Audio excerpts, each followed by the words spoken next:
Praise lord అండి. ఎలా ఉన్నారు? బాగున్నారా? ప్రార్థన చేసుకున్నారా? మధ్యాహ్నకాల సమయంలో బైబిల్ చదువుకున్నామండి.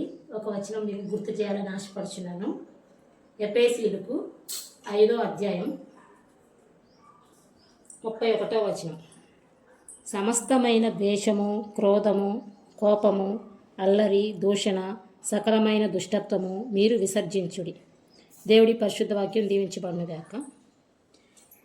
ఇప్పుడు దేవుడు మనతో మాట్లాడుతున్నారండి.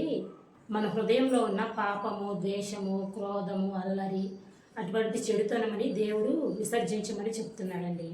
విసర్జించుడి అంటే తీసివేయండి అనే కదా అర్థం తీసివేయండి అనే కదా. దానికి ఒక ఉదాహరణగా మనము ఈ తినే అరటిపండు చూస్తున్నాం కదండి. ఈ తినే అరటిపండు పైకి ఏం కప్పబడి ఉంది? అరటిపండు దాని చర్మంతో కప్పబడి ఉంది. చర్మంతో, తోలుతో కప్పబడి. మనం అరటిపండు తినాలంటే ఎలా తింటాము?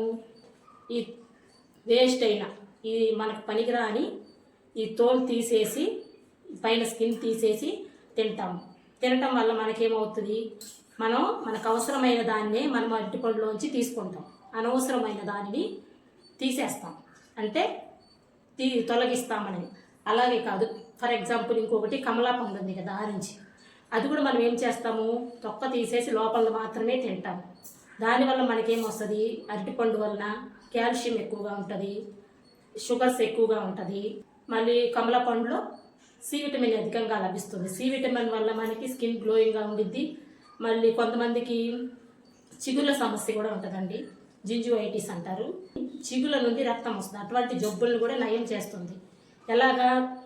పనికిరానిది తీసివేసి పనికొచ్చేదే మనం తినటం వలన. అలాగే ఈ వాక్యం మనలో ఉన్న చెడుతనాన్ని తీసివేసి, ఎవరైనా ఏదైనా చెప్పినప్పుడు, ఏదైనా మనం విన్నప్పుడు దానిలో ఉన్న మంచిని మనం గ్రహించాలండి. చెడుని వదిలేయాలి. చెడుని ఫర్ ఎగ్జాంపుల్ మనము ఈ అరటి పండు తొక్కతో కలిపి తిన్నామనుకో, ఏమవుతుంది?